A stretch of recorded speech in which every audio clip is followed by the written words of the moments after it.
Depuis le temps que je suis en politique, on m'attaque. Je ne parle jamais. Mbeki, c'est la tête de Turc. On peut dire tout ce qu'on veut contre lui. Le faux, le vrai, tout. Mais on sait qu'il ne répond jamais. Vous savez pourquoi je ne réponds pas? Je ne réponds pas parce que il y a un proverbe chez moi qui dit que lorsque vous avez l'ambition de gouverner, de diriger un pays, vous devez accepter qu'on jette sur votre tête toutes sortes d'immondices. Voilà la raison pour laquelle, 20 ans durant, je me suis abstenu de parler. Mais aujourd'hui, j'ai 70 ans. Je n'ai plus d'ambition. Alors, si vous me donnez l'occasion, je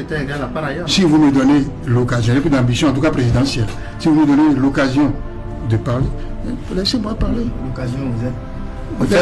Laissez-moi parler. Donc, vous posez des questions. Alors, moi, je vous dis, je suis là pour répondre à l'attaque dont j'ai été l'objet. Alors, je dis ceci. En réalité, qu'est-ce qui se passe à l'UN? Il se passe à l'UN rien de grave. Il y a deux courants de pensée à l'UN. Il y a ceux qui pensent qu'il faut faire la fusion. Et il y a ceux qui pensent qu'il ne faut pas faire de fusion, en tout cas pour le moment. Où est le problème? Oui, mais monsieur, est-ce que c'est justement deux courants? Parce que si on suit bien au niveau du Parti du Renouveau démocratique, à votre dernier congrès, vous avez souhaité que l'Union fait la nation devienne un cadre de concertation. On a suivi certains de vos députés qui disent que le PRD opte plutôt pour l'alliance. Là, on a... Il y a au contraire, c'est une confirmation. J'ai dit, il y a ceux qui veulent la fusion et il y a ceux qui veulent l'alliance. C'est l'alliance que nous appelons cela un cadre de dialogue, un creuset de dialogue et de concertation. Donc, n'occultez pas ce débat. Au contraire, il est sain. C'est un débat qui est sain. Qu'en politique, il y ait au sein d'une alliance, quand c'est une alliance, des gens qui pensent blanc et d'autres qui pensent noir. Sans que pour autant, on diabolise ceux qui pensent noir par rapport à ceux qui pensent blanc. Sans certainement vouloir diaboliser ceux qui pensent noir ou bleu, il y a quand même que le texte de l'Union fait la nation semble avoir prévu que au terme de 2 ans de vie commune, vous croyez que l'on aille à une fusion. Vous croyez que je n'ai pas lu les quand textes? il y a ce courant de pensée qui dit qu'il faut plutôt aller à une alliance ou un cadre de concertation, il semble que... Vous croyez que je n'ai pas lu les textes? Je ne l'ai pas. Moi, je suis un juriste. Vous croyez que je n'ai pas lu les textes? Voici ce que nous disons. Nous disons, mais nous avons créé l'UN dans un contexte donné. PRD, PST, MADEP, Force Clé, RB, pour gagner les élections, pour prendre le pouvoir. Nous n'avons pas pris le pouvoir. Et qu'est-ce que nous avons constaté? Que l'une des principales forces de l'UN est partie, la RB, avec 10 députés. Nous avons constaté que 2 autres formations politiques avec 2 députés sont partis. Et nous ne savons pas quand est-ce que l'hémorragie va s'arrêter. Par conséquent, nous disons, la donne a changé. L'équilibre, il y a ce qu'on appelle l'équilibre des contrats. L'équilibre des contrats est rompu du fait que 1 ou 2 des principaux protagonistes sont partis. Et que par conséquent, puisque nous sommes en politique, il faut voir les choses avec réalisme. La réalité, c'est quoi? Je le dis, je le dis, premièrement, lorsque l'UN a été créée, elle a été créée et il y avait de l'enthousiasme. Cet enthousiasme, aujourd'hui, a disparu. Du fait du départ, d'abord du fait de la défaite. La défaite elle-même génère la perte d'enthousiasme. Du fait de la perte d'enthousiasme, du fait du départ de la RB et de certains partis politiques, plus d'enthousiasme. Pas de perspective. Qu'est-ce que j'appelle pas de perspective? Nous avons créé l'UN pour prendre le pouvoir par les urnes. L'UN tel que l'UN est aujourd'hui, elle n'a plus la possibilité d'offrir cette perspective-là au Bénin. Faites des élections. Aujourd'hui, l'UN telle qu'elle est là ne gagnera pas, ne peut pas gagner. À partir de ce moment-là, elle n'est plus attractive. Nous disons troisièmement, mais nos partis qui sont allés aux élections, on ne sait pas aujourd'hui quelle force ils ont.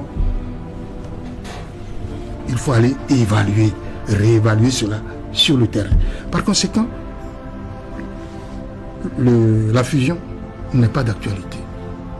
Il faut que chaque parti aille sur le terrain, se renforcer pour pouvoir démarrer. Et l'occasion de se renforcer, c'est quoi? C'est les élections municipales qui ont lieu dans un an, à l'occasion desquelles les militants s'organisent. Les structures sont créées, les cellules sont formées, les sous-sections sont formées et on va aux élections. Et au retour des élections, on voit maintenant ce que chaque parti représente encore. À ce moment-là, la fusion. Voilà notre... Oui, monsieur le Président. À vous suivre, la démonstration est claire. Mais seulement que d'autres trouvent que hier, ils se sont sacrifiés pour vous et aujourd'hui, vous refusez de traîner les poids morts. Merci, excusez-moi. Vous savez, en politique, il n'y a pas de cadeau. Personne ne s'est sacrifié pour moi. J'ai entendu les jeunes dire ça. Vous êtes bien naïf si vous pensez que ça se passe comme ça en politique. Tout est intérêt politique. S'ils m'ont choisi, c'est parce que j'étais le meilleur. Ça veut dire quoi? En termes d'électorat, j'ai représenté tout seul 25% de l'électorat. Prenez les autres partis, ils sont loin de là. Ils m'ont choisi pourquoi? Parce qu'en termes de mobilisation de ressources, si vous n'avez pas d'argent, vous ne pouvez pas faire de la politique, de la démocratie. En termes de mobilisation de ressources, ils ont constaté que j'étais le plus à même de mobiliser les ressources.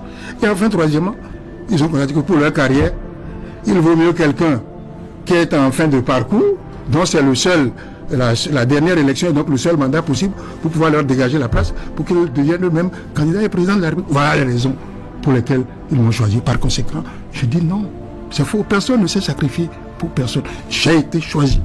Parce que dans les circonstances du moment, j'étais le meilleur. Et quand on dit le meilleur, ça ne veut pas dire le plus beau, le plus intelligent. C'est-à-dire celui qui répond le mieux aux objectifs visés les uns par les autres.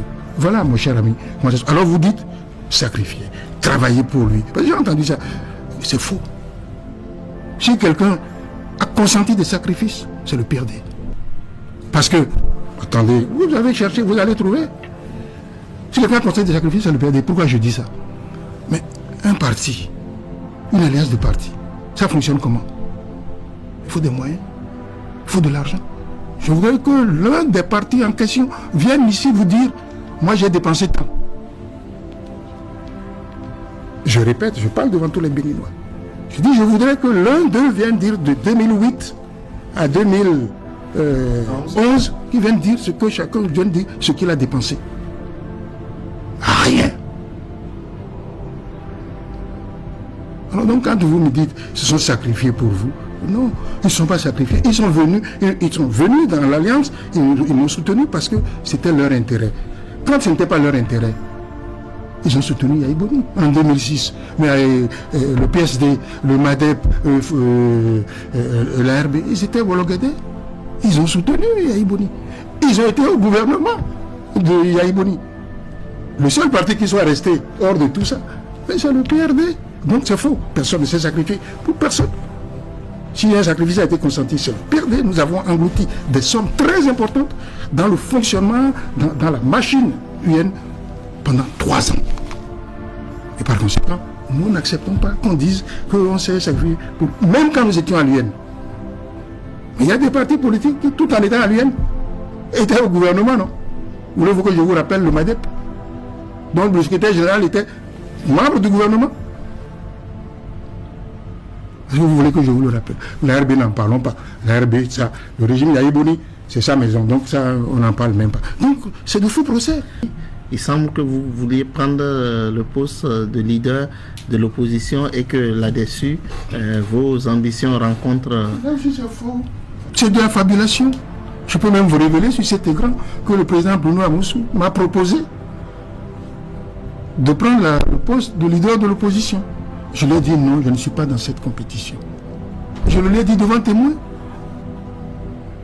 Et je lui ai dit ceci, mais avant de dire qui va être leader de l'opposition, sachons d'abord si nous sommes, oui ou non, dans l'opposition. Si vous dites, oui, nous sommes dans l'opposition, à ce moment-là, nous allons chercher à savoir qui est le leader. Mais sachez que moi, je ne suis pas preneur. Je vais vous dire pourquoi j'ai refusé, ça ne m'intéressait pas.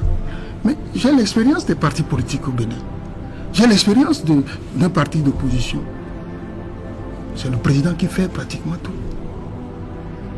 Et moi, après avoir porté le PRD pendant 20 ans, je ne me voyais pas en train de porter encore l'UN que j'ai porté pendant 3 ans. Je ne me voyais pas encore en train de porter cela comme leader de l'opposition. J'ai refusé. Ça, vous pouvez vous renseigner. C'est faux. Vous voyez, le mensonge peut se lever tôt pour dire je vais au village. La vérité le rattrape toujours et le dépasse. C'est faux. Oui, mais monsieur... je vais finir. Attendez sur ce point. Place de leader d'opposition. Est-ce que vous avez lu la loi sur l'opposition? Qu'est-ce que dit la loi? La loi dit d'abord, il n'y a pas un leader de l'opposition.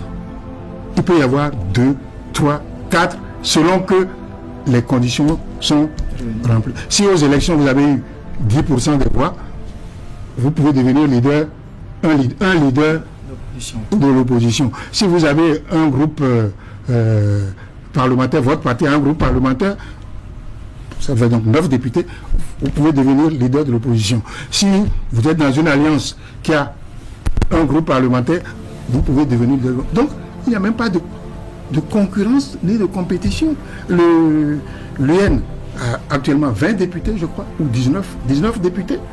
Bon, le PRD peut parfaitement avoir son leader d'opposition et les autres avoir un leader d'opposition. Donc c'est faux, c'est un faux problème.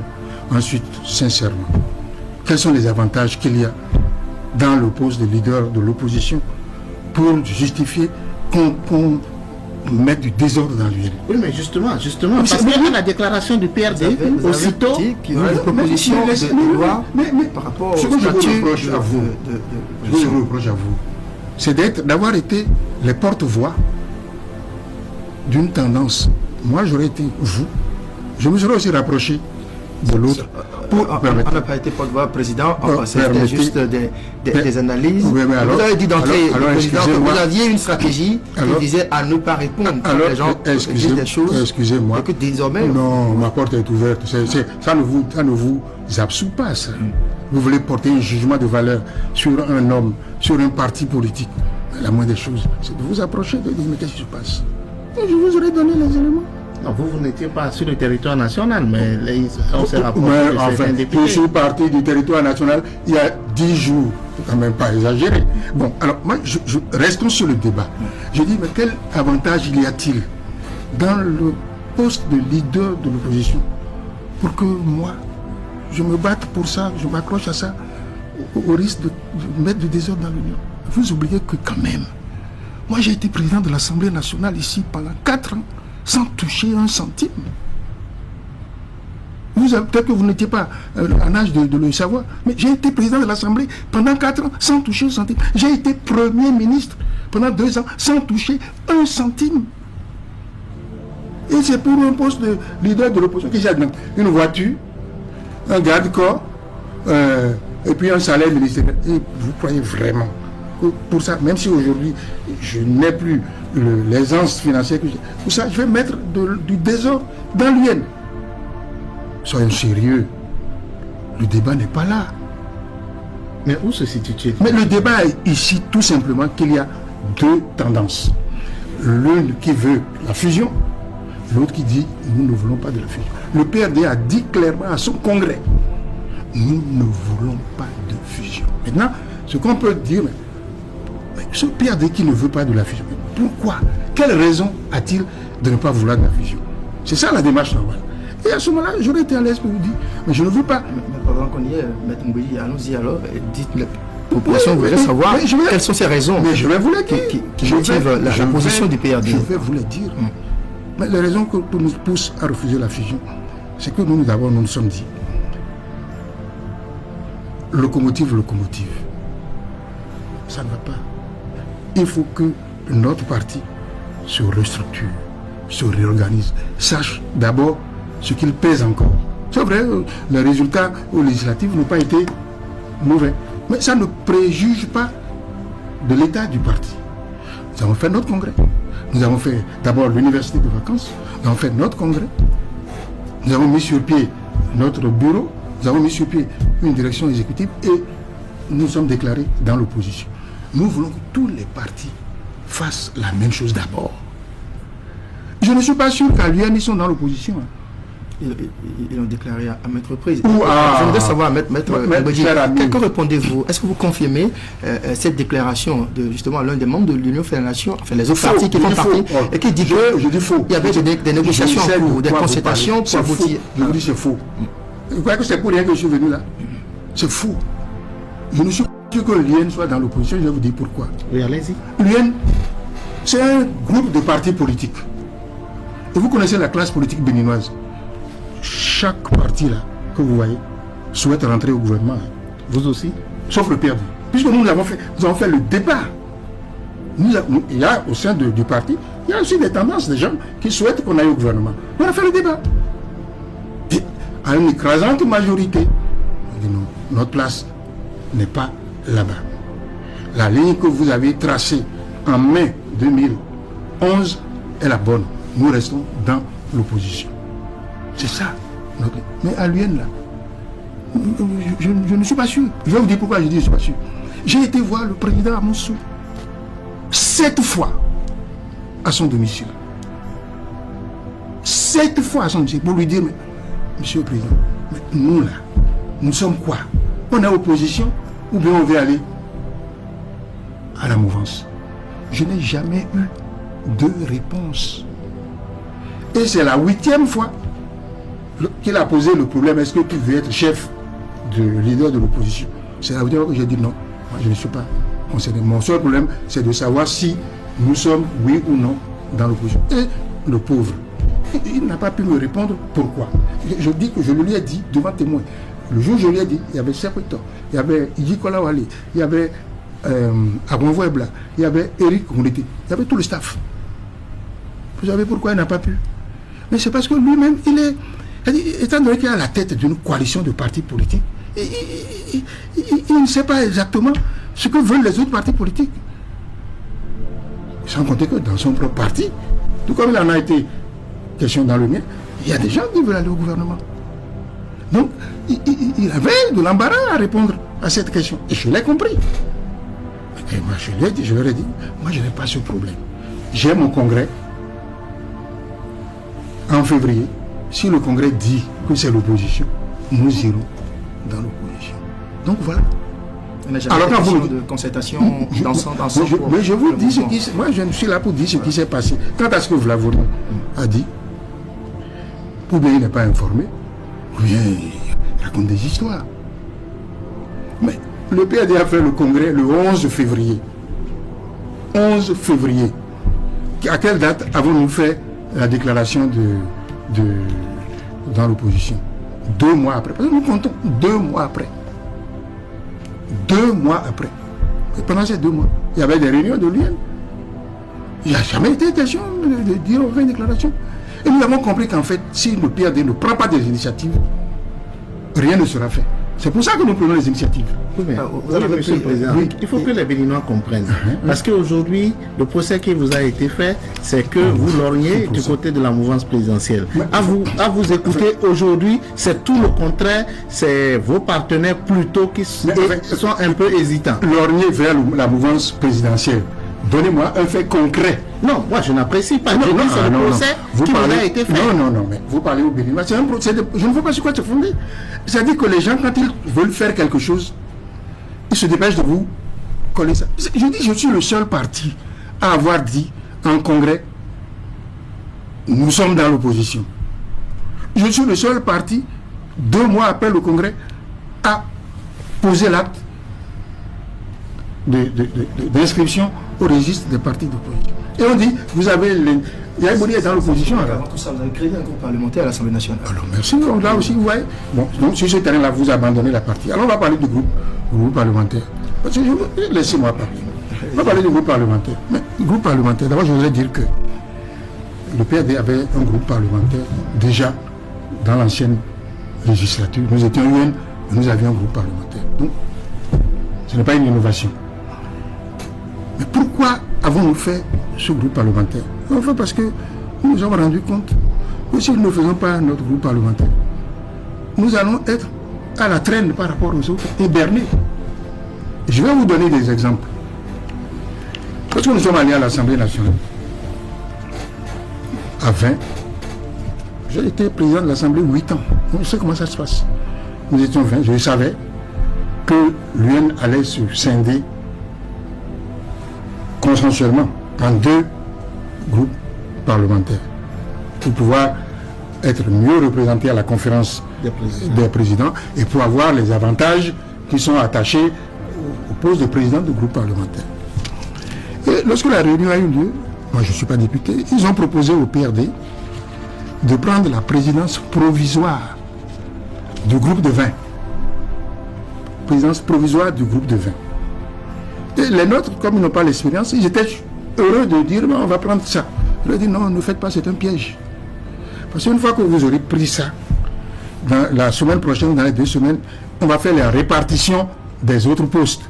CEDEAO, Haute Cour de justice, UMOA, Parlement panafricain, CNIL, etc., etc. Si vous prenez ce poste-là, président provisoire, on va vous dire vous avez déjà ça. Ils vont donc se partager tous les autres postes. Et quand ils auront fini de se partager les postes, ils vont dire maintenant nous allons faire 2 groupes parlementaires et ils vont vous donner un groupe parlementaire. Or, notre position à nous au PRD, c'est quoi? Nous sommes 20. Le PRD est 9. S'il y a 2, le PRD prend 1. L'autre, elle, prend 1. C'est cette politique qui nous a permis d'avoir la Haute Cour de justice, d'avoir le CNIL, parce que c'était les postes, il y avait 4 postes, nous avons pris les 2 que nous pouvions avoir. Donc nous n'avons voulu gruger personne. Mais nous n'avons pas voulu qu'on nous gruge. Oui, mais est-ce qu'aujourd'hui, Monsieur le Président, on peut constater que tous les problèmes qui se passent au sein de l'Union, ce sont des préoccupations, excusez, bassement matérielles? Ce n'est pas matériel, ça, c'est politique. Parce que quand un parti dit je veux faire un groupe parlementaire, c'est parce qu'il y a des problèmes. CEDEAO, le CNIL et autres, c'est les avantages qui y sont. Oui, mais c'est ça la politique, hélas. Partout dans le monde. Ce n'est pas propre au Bénin, c'est partout dans le monde. Donc voilà ce qui s'est passé. Donc quand Bravo-nous vient dire qu'on a donné ceci au PRD, non, le PRD s'est battu pour arracher ça en disant nous sommes 20. S'il y a 2, vous prenez 1. Nous prenons 1. Alors je n'ai pas fini sur ce problème de groupe parlementaire. Parce qu'il y a une logique, il y a une suite dans l'attitude des camarades, mais aussi il y a une suite dans l'attitude. Ce que je leur ai dit n'a pas raté. Je suis parti en France, je suis revenu. Et le coordonnateur général me dit, bon, voilà, en votre absence, nous avons décidé de scinder le groupe parlementaire en 2. Ah, j'ai dit, bonne nouvelle. Et qui vous prenez? Il dit, nous prenons comme président Éric Rondeté, qui est un ami et un parent à moi. Enfin, j'ai rien contre Éric Rondeté. Et nous prenons à Rossi Basile. Ah. Donc on est 20, et donc 9 députés sont là, bon à rien, et puis on va faire groupe parlementaire sur leur dos. Bon. Moi, je ne suis pas député. Je vais transmettre votre proposition aux autres. Ce que j'ai fait, levé de bouclier. Ils ont dit non, ils ont dit, ah, écoutez, président, trop c'est trop. Nous voulons faire notre groupe parlementaire. Mais voilà ce qui s'est passé. Donc, vous avez écouté ce que quelqu'un est venu vous raconter, qui lui-même n'était pas informé, et vous partez en émission à ça, et vous intoxiquez l'opinion publique sur ça. C'est normal, ça. Voilà ce qui s'est passé, cher ami. Donc je suis prêt. Si vous voulez, on peut laisser ça et passer à autre chose. On va évoluer. Oui. Si vous avez parlé entre autres de questions de quotas, de représentativité des PRD au sein de ce grand ensemble. Oui. Ma première question à l'entame de cette émission était de savoir quelle part le PRD prend dans l'organisation de la convention de demain, puisqu'il a été question pendant le débat qui a précédé la tenue de cette convention, de ce que le PRD aurait exigé un certain nombre de représentants à ce congrès, que peut-être on le lui aurait pas accordé. C'est des problèmes subalternes. Nombre de représentants, c'est subalterne. Ce qui est important, c'est que, encore une fois, il y a 2 courants de pensée. L'un qui veut faire la fusion, et l'autre qui dit qu'il n'est pas question de fusion, mes textes ne me permettent même pas de faire fusion. C'est tout. Qu'on soit 50, 100, il y a un consensus. Finalement, concrètement, il y a un consensus, il n'y a pas de problème. Pour la convention du jeu, mais il y a un autre. Écoutez, la convention a lieu demain. À l'heure où je suis arrivé ici, moi, président du PRD, il n'y avait même pas les documents de la convention. Finalement, qui l'organise? Mais c'est l'UN qui organise. À l'heure où je parle, je n'ai pas. Vous permettez, mais il y a quand même des gens qui organisent ça. Mais la preuve, j'ai eu deux documents. Mais je n'ai pas les documents. Le président Amoussou est allé me voir tout à l'heure. Je n'ai plus que lui dire la même chose. Il dit, mais vous voulez faire une convention demain. Les travaux commencent même cette nuit. J'ai vu les documents. J'ai eu une réunion avec la direction exécutive du PRD ce midi jusqu'à 13h30. Il dit, où sont les documents? Ils n'ont pas les documents. Ils ont donné un projet de statut qui est évidemment à l'antipode de ce que nous souhaitons. Et nous ont donné une proposition de résolution. Comment vous voulez qu'on fasse? La réunion commence aujourd'hui. Le PRD sera à la réunion de ce soir, va donner son point de vue et nous allons nous retrouver en fonction de ce que nous aura dit pour en tirer ou pas les conclusions. On ne peut plus nous intimider. Voilà le problème. Visiblement, M. le Président, l'Union va vers la cassure. Non, pas du tout. Alors voici comment nous voyons les choses. Oui. J'ai dit tout à l'heure que c'est le PRD qui a le plus sacrifié pour l'Union. C'est des sommes importantes. C'est des militants jetés dans la rue. Vous avez vu toutes ces manifestations qu'on a fait à Cotonou. 80%, 90%. C'est des militants du PRD. Vous avez vu à Porte-Novo. C'est des militants du PRD. Le PRD et aussi la RB. Moi, je vous dis ce que j'ai géré. Maintenant, mais ça y est, non, la RB, elle n'a qu'à faire maintenant une manifestation et sortir ses militants. Et alors, beaucoup de voyaient où. Maintenant, on a qu'à faire une manifestation et sortir ses militants. Comme ça, on va compter. On va compter. C'est le PRD. Vous étiez en train d'expliquer ce qui allait se passer. Oui, voici notre point de vue. Nous avons dit, étant donné que les deux positions sont pas conciliables, je ne me fais aucune illusion. Ils vont vers leur fusion. Ils ne se font non plus aucune illusion. Le PRD ne veut pas de la fusion. Vous avez, il y a des gens qui sont nés PRD. Si nous abandonnons aujourd'hui le logo arc-en-ciel PRD, avant un mois, quelqu'un d'autre se sera emparé du logo, aura appelé ça partie du Rassemblement pour le développement PRD. Vous étiez quand même conscient au moment où vous acceptiez, il y a 2 ans, quand même, d'aller à cette étape de la fusion. Oui, mais encore une fois, nous avons dit, nous irons à la fusion si nous gagnons. Moi, je ne suis pas mentir.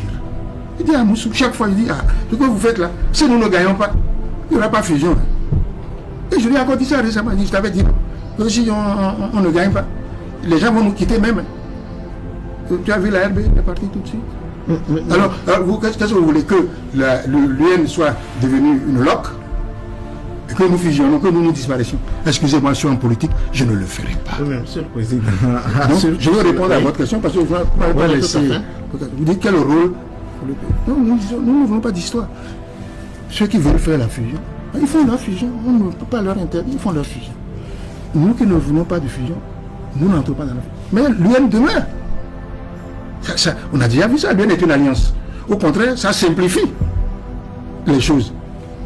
Au sein de l'alliance, au lieu qu'il y ait aujourd'hui 14 partis comme il y en a aujourd'hui, il y aura 2 partis. Ceux qui auront fusionné créent un parti. Et puis celui qui n'a pas voulu fusionner, il est son parti. Et nous sommes tous dans l'UN. Par exemple, les élections municipales, comment? Avec ce schéma que vous... Mais nous avons aussi dit comment nous irons aux élections municipales. Nous avons dit, mais on ira aux élections municipales. Partout où on peut s'entendre pour faire des listes communes, pas de problème, nous allons faire des listes communes.